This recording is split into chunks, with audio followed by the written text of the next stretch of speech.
Yeah, here's the mess we're gonna have to deal with next few days. Slushy, crunchy, 6-inch deep mush.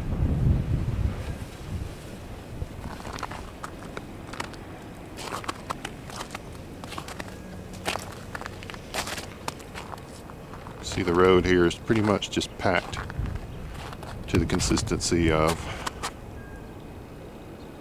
oh, I don't know, very slick concrete.